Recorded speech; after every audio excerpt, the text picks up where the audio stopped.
Nandito tayo ngayon sa Decahoms Kutod. May ipupulaw tayong aircon. Ito yung aircon nila na mayroong error code na E3. Couple inverter na window type siya. Yung error code na E3 ay indoor fan motor yung tinutukoy niyang problema. Nung tinesting natin to bago i-pull out, hindi gumagana yung fan motor. Ayan, i-check natin kung ano yung naging problema ng fan motor na to. Present naman yung mga voltage requirements ng fan motor. Present yung kanyang 300 volt DC, yung 15 volts at saka yung 5 volts. Ang problema, hindi umaandar yung kanyang fan motor. Sa itsura ng fan motor na to, mukhang nabasa to ng tubig nung nilinis. Sabi ng nakausap natin kanina, pinalinis lang daw to, tapos umandar naman pagkatapos linisin, kaso mga ilang araw tumigil na. Sa itsura ng fan motor, mukhang nagawa na rin siya kasi may mga electrical tape na oh. Maaring hindi rin siya binaklas nung nilinis kasi ayun oh, ang kapal ng dumi oh. Kaya siguro nabasa rin yung kanyang fan motor. At ito na nga mga idol, nabaklas na natin yung kanyang fan motor. Ayan, stock up pala siya kaya ayaw palang umikot. Papalitan na lang natin to ng brand new na fan motor. Meron naman tayong stock dyan. Ito yung papalit natin mga idol, bagong fan motor. Pang split type to pero parehas lang naman sila.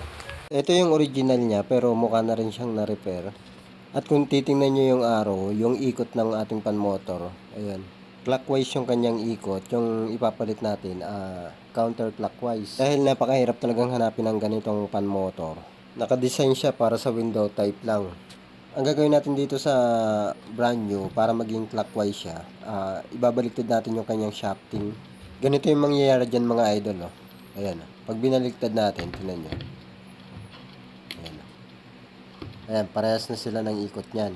Bubuksan natin tong pan motor na to para maibaliktad natin yung kanyang shafting at patatagusin natin dito sa bakal na to. Ayan, kasi yung nabili natin, wala siyang butas.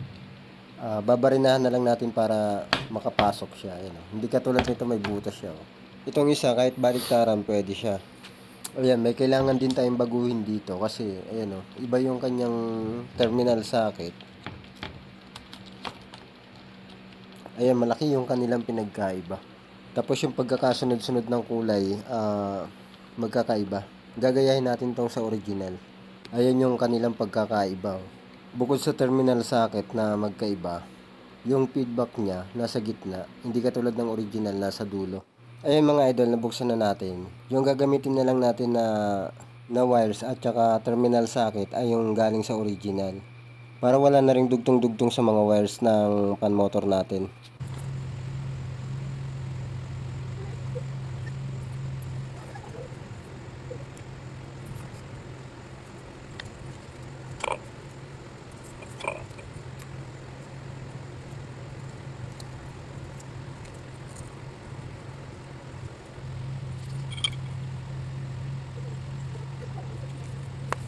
Ayan mga idol, tapos na natin i-convert.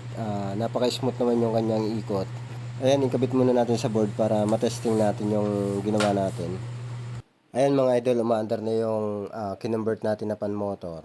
Tahimik naman siya at napaka-smooth. At maganda yung pagkakalagay natin ng pandikit kasi hindi siya basta-basta papasukin ng tubig. Lilinisin na lang natin yung unit tapos assemblein, tapos ibabalik na kaagad natin doon sa customer natin kasi server room yun. Kailangan na may aircon doon.